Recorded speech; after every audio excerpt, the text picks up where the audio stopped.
अजीज़ तलबा और तालबात, Farooq foundation online school के ज़रिए यकसा नसाब के मुताबिक तालीम हासिल करें।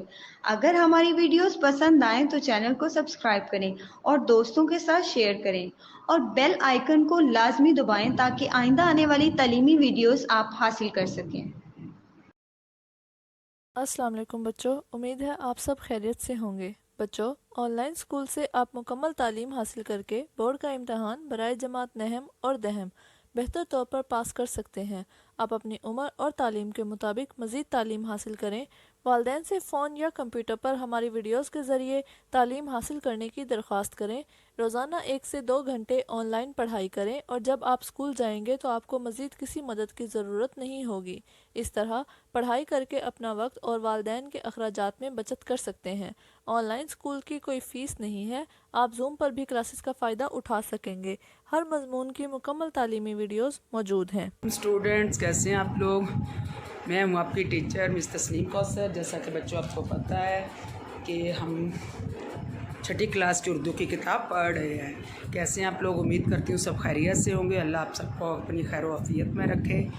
जी तो बेटा, जैसा कि आपको पता है, मेरे पीछे वाइट बोर्ड पे नज़र आ रहा होगा जो हमारा दरसी मवाद है वो है पंजाब टेक्स्ट बुक बोर्ड वालों का। क्लास सेशन है, छठी क्लास है। मजमून हमारा सब्जेक्ट जो है वो उर्दू है, सबक नंबर 6 है और उन्वान हमारा क्या है जिसकी हमने रीडिंग की थी, इश्तहारात ज़रूरत नहीं है कि क्या क्या की थी, इश्तहारात ज़रूरत नहीं है कि इसकी रीडिंग की थी। तो इसका मैंने बड़ा अच्छा सा आपको बता दिया था कि एक फ़नी सा एक मज़ाहिया ये टॉपिक है। मज़ाह नगारी इसमें की गई है, लेकिन इसमें बहुत सारी हमारी मुआशरती बुराइयाँ उनकी निशानदेही की गई है और चीज़ों को प्रोमिनेंट करके बताया गया है कि और कोई अच्छे एथिक्स की ज़रूरत है। जो बैड मैनर्स हैं उनको यहाँ पे दिखाया गया है इसके अंदर। ठीक है, तो ये मज़ाह नगारी। और दूसरा बच्चों, फिर मैं आपसे आपका 2-4 मिनट लूँगी। जैसा कि आपको पता है पूरी दुनिया में ऑल ओवर वर्ल्ड में कोविड के हालात चल रहे हैं और पूरी दुनिया में इस टाइम आपको पता है इंस्टीट्यूट्स बंद है। अल्लाह करे कि आने वाले टाइम में हालात बेहतर हो जाएं, इंस्टीट्यूट्स हमारे खुल जाएं। लेकिन अभी चूँकि जूम पे हमारी क्लासेस हो रही हैं, हमारी स्टडी ऑनलाइन हो रही है, तो बच्चों आपके लिए भी बहुत अच्छा मौका है। मैं हर लेक्चर में आपसे रिक्वेस्ट करती हूँ, आपके पेरेंट्स से भी करती हूँ, काइंडली आपको मोबाइल फ़ोन तो क्या आपके पेरेंट्स आपको दे रहे हैं? अगर नहीं दे रहे तो उनसे रिक्वेस्ट करें, बल्कि ये वाले मेरे लेक्चर्स अपने वालिदैन को भी दिखाएं, अम्मी अब्बू को दिखाएं कि देखें हमें टीचर्स क्या कह रही हैं। बेटो बहुत अच्छी ये अपॉर्चुनिटी है, बहुत अच्छा मौका है आपके पास। मोबाइल फ़ोन पकड़ें और हमारी ऑनलाइन क्लासेस लें, हमारे लेक्चर सुने, 1 बार सुने, 2 बार सुने और हम कोशिश करते हैं कि वो इतने अच्छे तरीके से समझा दें उसके बाद आपको किसी ट्यूशन और किसी ट्यूटर की ज़रूरत ना रहे। फिर आप इतनी अच्छी तैयारी करने के बाद आप चाहे बोर्ड के इम्तहान दें, किसी भी स्कूल के दें, आपके लिए कोई मुश्किल नहीं होगा। तो बेटा हर रोज़ कम से कम 2 घंटे के लिए मोबाइल फ़ोन लिया करें और हमारे लेक्चर सुना करें और अपनी होमवर्क की कॉपीज़ पे जो होमवर्क है वो किया करें। जो मुश्किल सवालात हम आपको करवाते हैं वो सारे उस पर सॉल्व आउट किया करें। इस देखें इस पर कितना बड़ा फ़ायदा है, कितने आपके लिए मेहनत कर रहे हैं, कितनी कोशिश कर रहे हैं। तो अब मेरा नहीं ख्याल कि इसको मिस करना चाहिए। तो आपके पेरेंट्स अगर ये सुन रहे हो बल्कि उनको सुनाएं। उनसे भी मेरी यही दरख्वास्त है कि खुदारा बच्चों को 2 घंटे मोबाइल फ़ोन दें पढ़ने के लिए। बेटा बैठें, लेक्चर सुने, क्लासेस लें। ये तो बहुत अच्छी बात है। आपको कहीं जाने की ज़रूरत है, आपको पे करने की ज़रूरत है नहीं है, इसमें बिल्कुल भी नहीं है। तो आप घर बैठे फ्री एजुकेशन ये ले सकेंगे। तो मेरा ख्याल है कि आप लोगों को इससे फ़ायदा उठाना चाहिए। ठीक है बच्चों। अच्छा जी, आओ जी अब चलते हैं इश्तहारात। जैसा कि मैं आपको बुक भी दिखा दूँ, ये मेरे पास है उर्दू की छठी क्लास की किताब पंजाब टेक्स्ट बुक बोर्ड वालों की है, नज़र आ रही होगी। और हमारा आज है सबक नंबर 6, इश्तहारात ज़रूरत नहीं है कि। इश्तहारात ज़रूरत नहीं है कि हमने क्या किया था, हमने इसकी रीडिंग की थी। आज हम करने जा रहे हैं इसकी मश्क। इसीलिए मैं कहती हूँ रीडिंग को अच्छे से सुना करें, गौर से सुना करें, फिर इसकी मश्क करना आपके लिए बहुत आसान हो जाता है। जी तो बेटा सवालात के मुख्तसर जवाब दें। जैसा कि मैं बताती हूँ बहुत तफसील में नहीं जाना होता। मुख्तसर किसे कहते हैं? छोटे जवाब, तो छोटा शॉर्ट जवाब आप देना। ठीक है। मीर साहब के नौकर में क्या खूबी थी? मीर साहब के नौकर में खूबी थी कि मीर साहब अगर उसको एक चीज़ लेने के लिए भेजते उसके मुतबादल 2 चीज़ें ले आता। क्या खूबी थी कि मीर साहब अगर अपने नौकर को एक चीज़ लेने के लिए भेजते तो मीर साहब का नौकर क्या करता था, 2 चीज़ें उसके बदले ले आता था। ठीक है। बुज़ुर्ग ने अपने नौकर को क्या लेने भेजा था? बुज़ुर्ग ने अपने नौकर को टैक्सी लेने भेजा था। बुज़ुर्ग ने अपने नौकर को टैक्सी लेने भेजा था। आका पर किस चीज़ का हमला हुआ? आका पर बुखार का हमला हुआ। सबक में मौजूद इश्तहारात के उन्वानात क्या हैं? कौन कौन से उन्वानात पढ़े हमने? बड़े मज़े के थे। किराए के लिए खाली नहीं है, इतला आम, ज़रूरत नहीं है, अदम ज़रूरत रिश्ता, दाखिले जारी ना रखिए, ये वाले थे। ठीक है। इतला में सबक में मौजूद इश्तहारात के उन्वानात कौन कौन से हैं? किराए के लिए खाली नहीं है, इतला आम, ज़रूरत नहीं है, अदम ज़रूरत रिश्ता, दाखिले जारी ना रखी। यानी इन सब में यही था कि हमें ज़रूरत नहीं है, हमें कॉलेज के में दाखिले की ज़रूरत नहीं है, हमें रिश्ते की ज़रूरत नहीं है, हमें घरेलू सामान, गाड़ी, मोटरसाइकिल की ज़रूरत नहीं है, और मैं बेटे को अपने आक नहीं कर रहा, घर किराए के लिए खाली नहीं है। ये 5 इश्तहारात इसमें थे जी। अब आ जाए नेक्स्ट पे। इतलाम में किराना मर्चेंट का नाम क्या था? क्या नाम था इतलाम में किराना मर्चेंट का नाम? राकम मोहम्मद दीन वल्द फ़तेह दीन। राकम मोहम्मद दीन वल्द फ़तेह दीन किराना मर्चेंट। राकम मोहम्मद दीन वल्द फ़तेह दीन किराना मर्चेंट जी। अदम ज़रूरत रिश्ता का क्या मतलब है? अदम ज़रूरत रिश्ता का मतलब है कि हमें रिश्ते की ज़रूरत नहीं है। अदम ज़रूरत रिश्ता का क्या मतलब है? अदम ज़रूरत रिश्ता का मतलब है कि हमें रिश्ते की ज़रूरत नहीं है जी। पंजाबी नौजवान को रिश्ते की ज़रूरत क्यों ना थी? पंजाबी नौजवान को रिश्ते की ज़रूरत क्यों ना थी? क्योंकि वो पहले से शादीशुदा था। क्योंकि वो पहले से शादीशुदा था। अच्छा जी। किस शहर के कॉलेज दाखिले के लिए इश्तहार दे रहे थे? कराची के कॉलेज दाखिले के लिए इश्तहार दे रहे थे। कराची के कॉलेज दाखिले के लिए इश्तहारात दे रहे थे।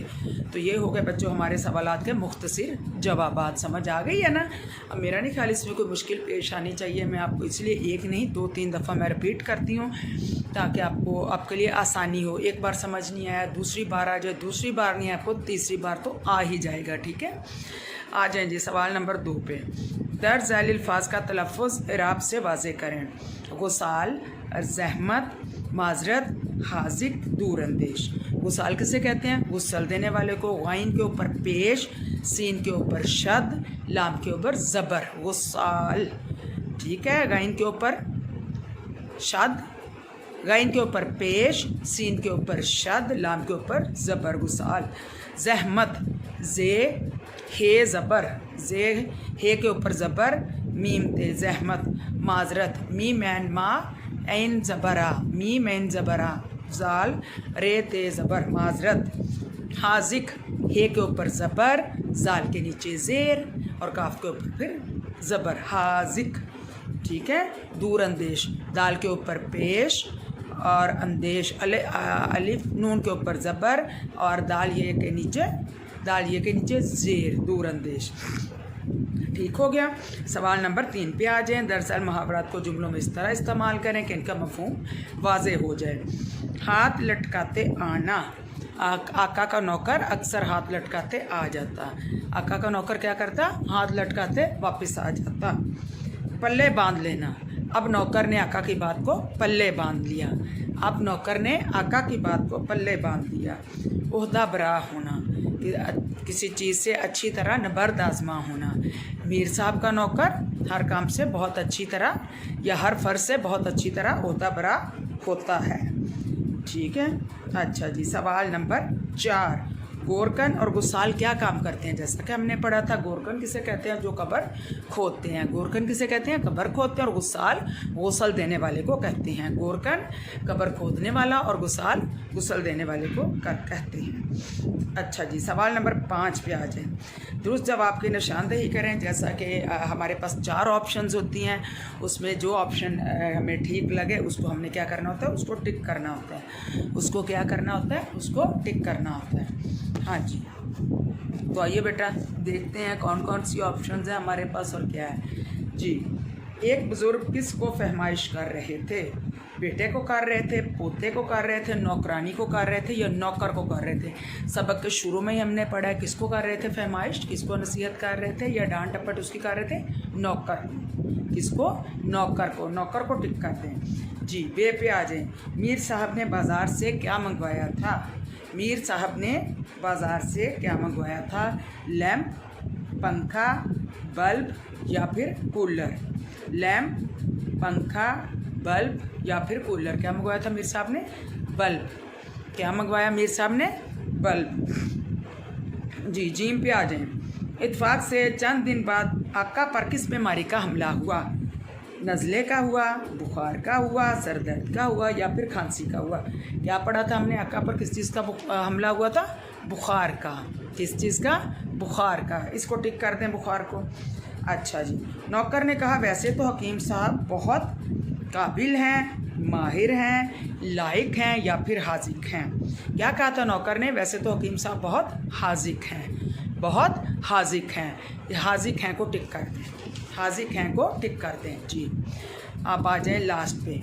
फर्माबरदार बेटे को जायदाद से क्या करने का सवाल ही पैदा नहीं होता? महरूम करने का, अलग करने का, आग करने का या फिर फारिग करने का। क्या सवाल पैदा नहीं होता? हमने पढ़ा, डिटेल में पढ़ा इसके बारे में। आग कि मेरा बेटा तो इतना फर्माबरदार है कि उसको आग करने का सवाल ही पैदा नहीं होता। आग को कर दें, टिक लगा दें इसमें। अच्छा जी।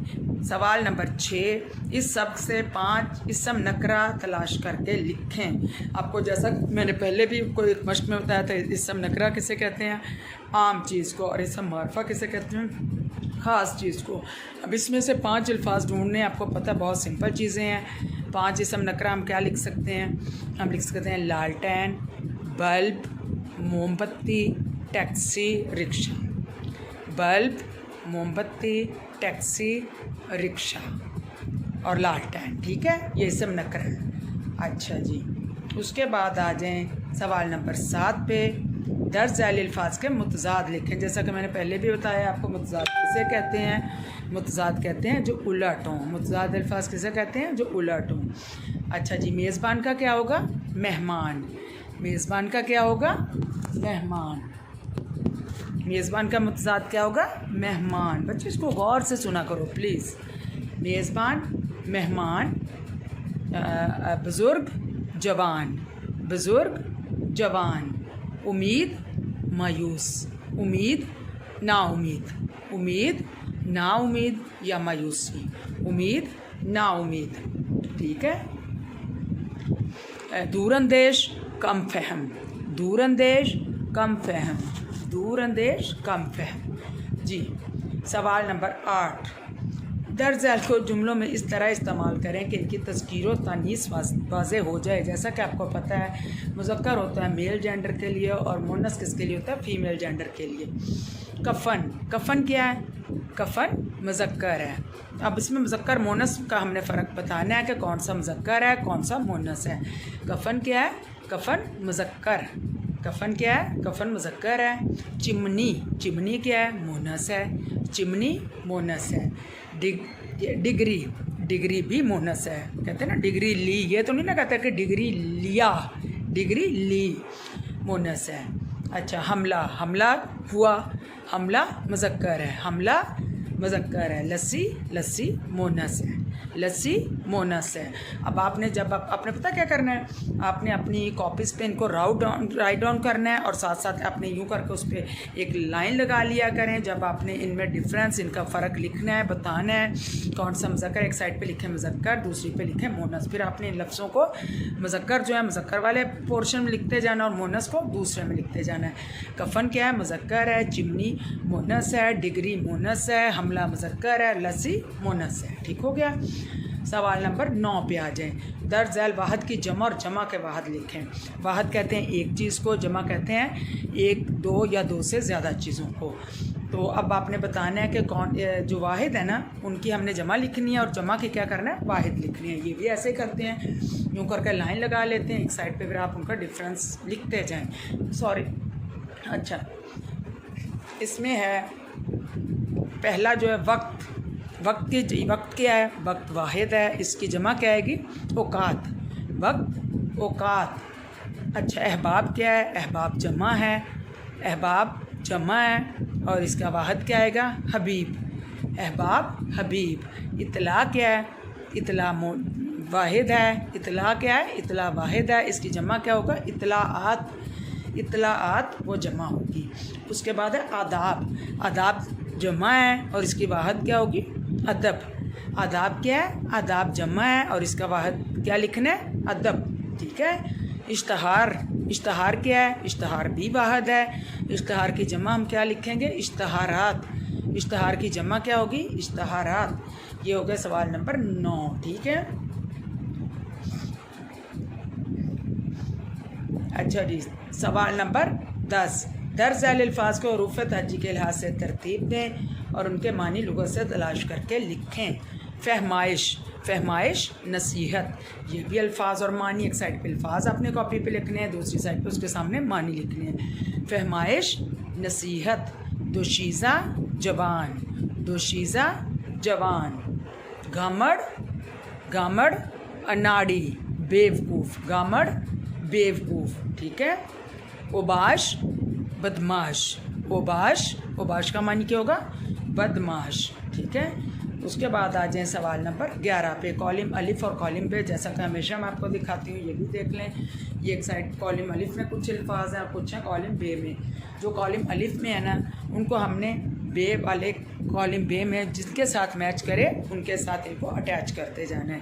तो आइए सबसे पहले देखते हैं हमारे पास कॉलम अलिफ में कौन कौन से अल्फाज हैं। कॉलम अलिफ में हमारे पास है बेटा लालटेन। लालटेन। और बे में हमारे पास है इलाज, दूरअंदेश, गामड़, लड़की, चिमनी, कफन। तो लालटेन के साथ क्या आएगा? ज़ाहिर है चिमनी। लालटेन चिमनी। उसके बाद है बुखार।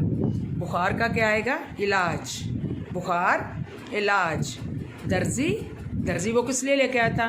कफन सीने के लिए। दर्जी को किसके साथ मैच करना है? कफन। ठीक है। दोशीज़ा। दोशीज़ा कॉलम बे में मैच होगा लड़की के साथ। दोशीज़ा किसके साथ होगा मैच? लड़की। अच्छा जी, मीर साहब का नौकर। मीर साहब का नौकर क्या था? मीर साहब का नौकर दूरअंदेश। मीर साहब का नौकर दूरअंदेश, इसके साथ मैच कर दें। बुज़ुर्ग का नौकर गामड़। बुज़ुर्ग का नौकर गामड़। समझ आ गई है? लालटेन, चिमनी, बुखार, इलाज, दर्जी, दर्जी, कफन, दोशीज़ा, लड़की, मीर साहब का नौकर दूरअंदेश और बुज़ुर्ग का नौकर गामड़। बुज़ुर्ग का नौकर गामड़। तो ये कॉलम अलिफ में जो अल्फाज थे कॉलम बे के साथ हो गए मैच। ठीक हो गया। अब आ जाएँ इसका, ये सवाल नंबर 11 भी हमारा मुकम्मल हो गया। अब आ जाएँ इसके दूसरे हिस्से पे। मुतलाज़म या ग्रोही अल्फाज, ऐसे अल्फाज जिनको ज़ुबान पर लाते ही इनसे मुतल्लिक़ और बहुत सारे अल्फाज जहन में आ जाएँ, मुतलाज़िम या ग्रोही अल्फाज कहलाते हैं। मसलन बाग से मुतल्लिक़ दरख्त, पौधे, कांटे, शाखें, पत्ते, फूल, घास वगैरह। जैसे हम बाग का तसव्वुर करते हैं, मुतलाज़िम किसे कहते हैं? यानी कि कोई अगर एक लफ्ज़ है हमारे जहन में आया तो उससे जुड़े हुए दूसरे अल्फाज फ़ौरन से हमारे जहन में आ जाए कि बाग में क्या होता है? बाग में दरख्त होते हैं, फूल होते हैं, कांटे होते हैं, शाखें होती हैं, घास होती है, फलां होता है। तो ऐसे यहाँ पे उन्होंने क्या किया है, यहाँ पे हमें कुछ अल्फाज उन्होंने दिए हैं, तो हमने क्या करना है? हमने इनके साथ मुतलाज़िम अल्फाज इनके लिखने हैं। अच्छा, जैसे घर है, पहला है घर। अच्छा, घर का सोचते ही क्या आता है आपके जहन में? घर का सोचते क्या आता है? घर क्या है? घर आपको ज़ाहिर तहफ़्फ़ुज़ देता है, आपकी छत है। घर ज़िंदगी की ज़रूरत, बुनियादी ज़रूरत है। तो घर का हम जैसे लिखेंगे क्या आएगा? घर, bedroom, TV lounge, kitchen, washroom और घर के दूसरे ज़रूरियात ज़िंदगी की चीज़ें। ठीक है कि घर में क्या कुछ होता है। ठीक है। स्कूल। अब जैसे हम स्कूल का नाम लेते हैं हमारे माइंड में क्या आएगा? जैसे ही हम स्कूल का नाम लेंगे हमारे जहन में स्कूल के साथ जुड़ा क्या आएगा? ज़ाहिर है इमारत, टीचर्स, स्टूडेंट्स, इमारत, टीचर, तालिब इल्म, उसके बाद हो गया स्टाफ रूम, उसके बाद दूसरा फर्नीचर और ये सारी चीज़ें स्कूल में जो कुछ भी होता है आ गए ना फ़ौरन हमारे जहन में कि स्कूल में क्या कुछ होता है। ठीक है। अच्छा, उसके बाद है बस्ता। बस्ते का जब सोचते हैं, बस्ता किसे कहते हैं? बस्ता उर्दू में कहते हैं बैग को, जो आपका स्कूल बैग होता है। तो बस्ता का लफ्ज़ सोचते हैं हमारे माइंड में क्या आएगा? बस्ता, किताब, ज्योमेट्री, कलम, दवात और स्लेट, किताबें, कॉपियाँ। बस्ते में ये चीज़ें होती हैं ना आपका स्कूल बैग में, कि बुक्स, कॉपी, ज्योमेट्री, स्लेट, तख्ती, ये सारी चीज़ें जैसे हम बस्ते का सोचते हैं तो सारी चीज़ें हमारे साथ ही माइंड में आ जाती हैं। इनको क्या कहते हैं? इनको मुतलाजिम या फिर ग्रोही अल्फाज कहते हैं। मस्जिद, अच्छा जी, मस्जिद का सोचते क्या आप सोचते हैं? मस्जिद ज़ाहिर का अल्लाह ताला का घर है। मस्जिद में क्या होता है? मस्जिद में ज़ाहिर अज़ान होती है, मस्जिद में नमाज होती है, मस्जिद में लोगों का हजूम होता है, लोग मस्जिद में अल्लाह ताला की इबादत करते हैं, वहाँ पे लाउड स्पीकर होते हैं, मिंबर होते हैं। तो मस्जिद का कहते ही देखें ना, कितनी सारी चीज़ें साथ ही हमारे माइंड में आ गई, तो इसमें कोई मुश्किल नहीं है बेटा। अच्छा जी, आखिरी है हस्पताल।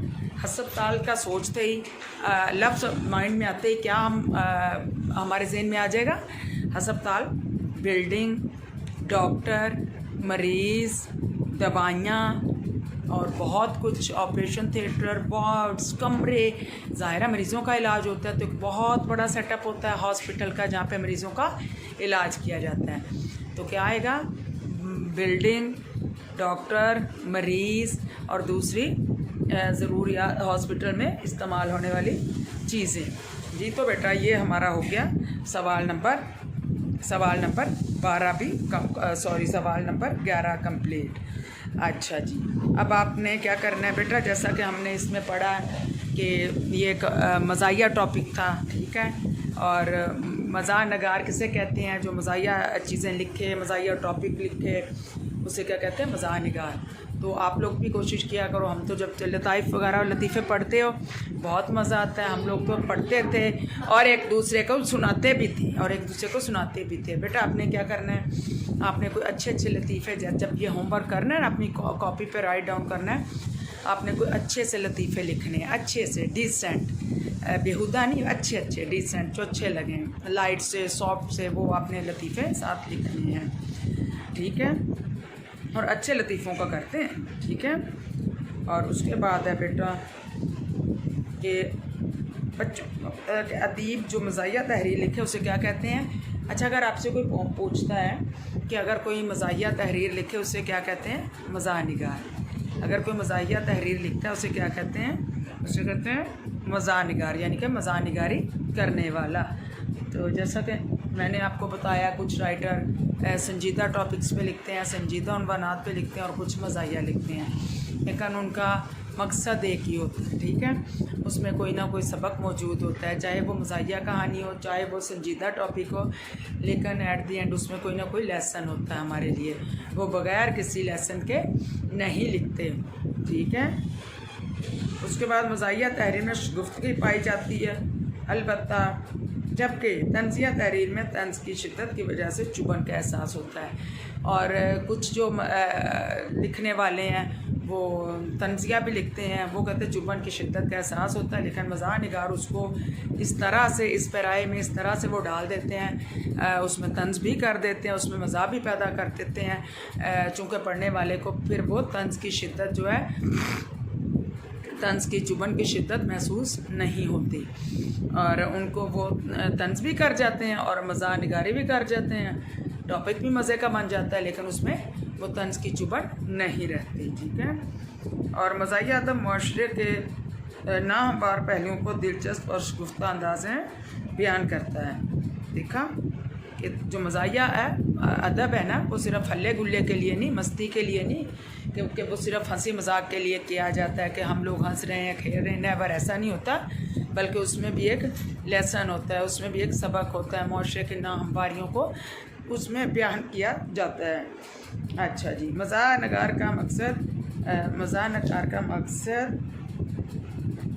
तबा के साथ साथ इस्लाह अहवाल भी होता है।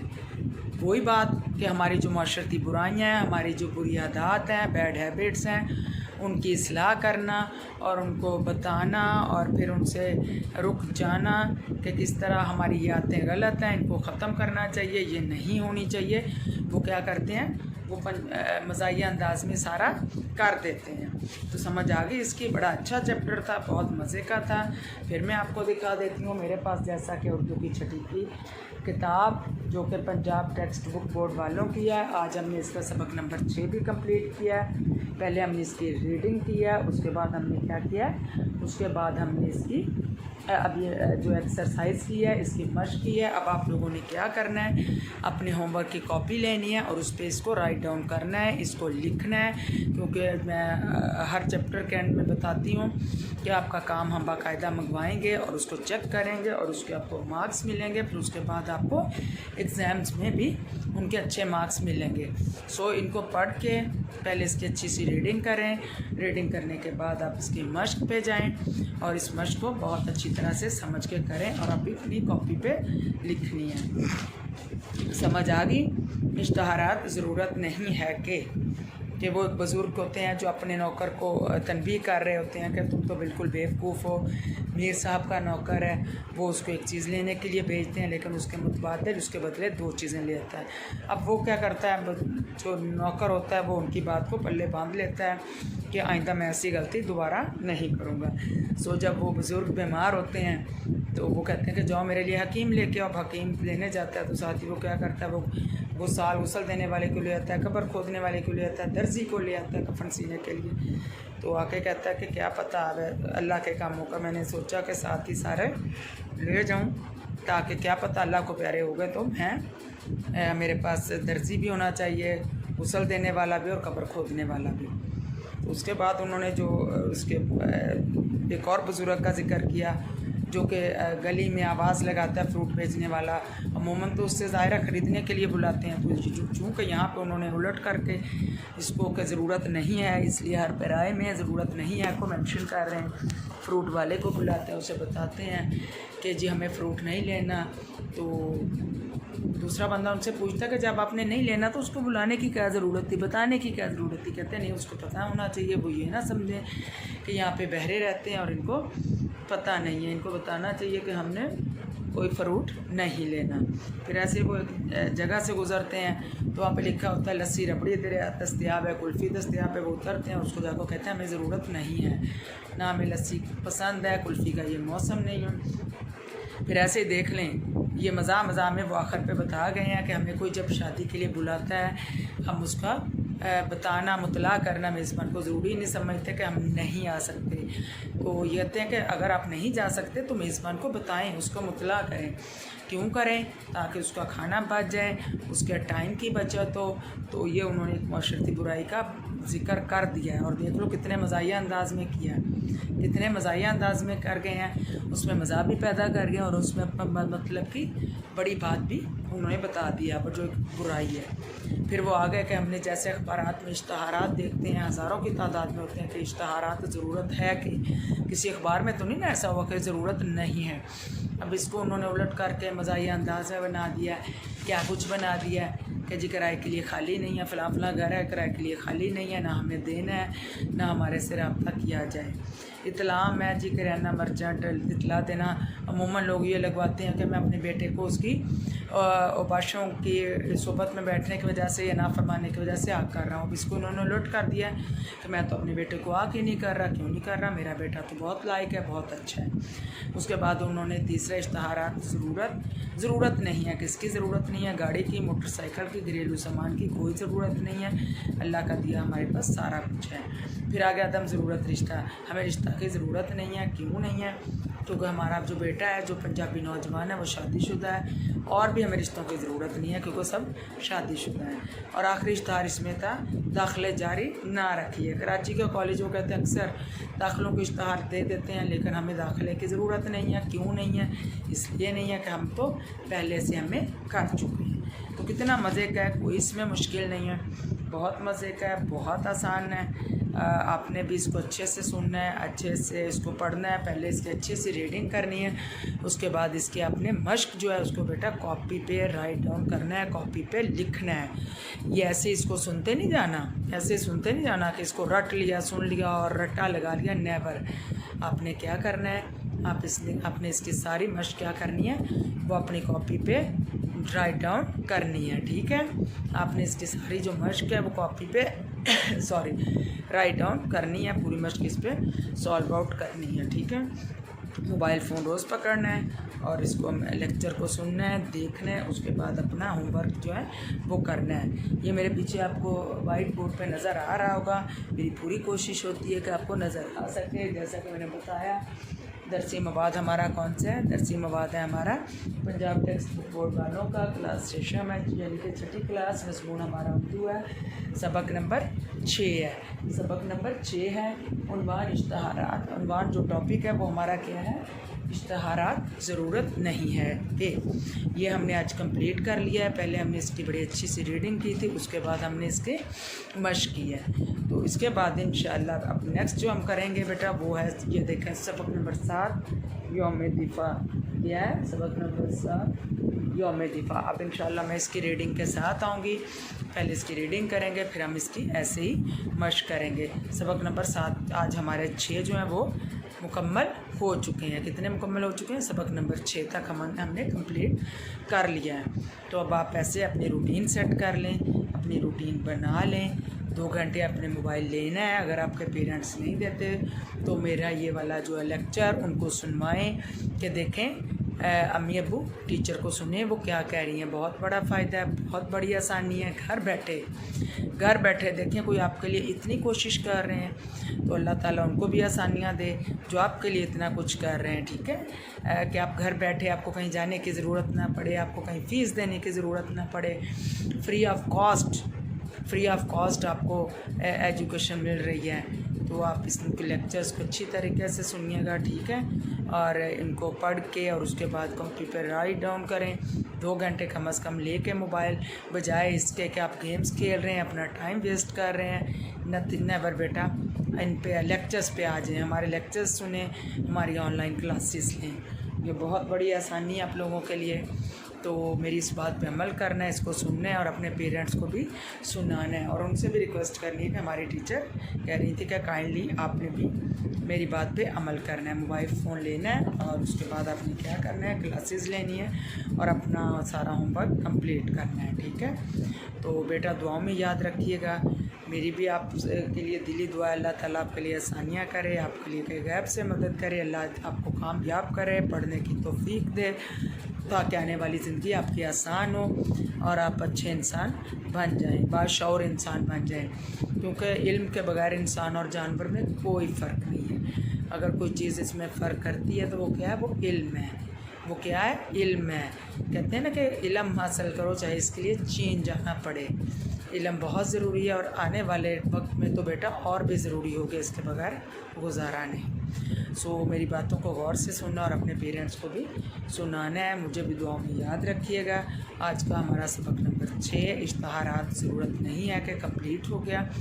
अब इंशाल्लाह कल सबक नंबर 7 के साथ मैं दोबारा आपकी खिदमत में पेश होंगी। दुआओं में याद रखिएगा। अपने टीचर मिस तस्नीम कौसर को इजाज़त दीजिए। 6ठी क्लास की उर्दू मैं आपको करवा रही हूँ, तो मुझे अभी दें इजाज़त। अल्लाह हाफ़िज़।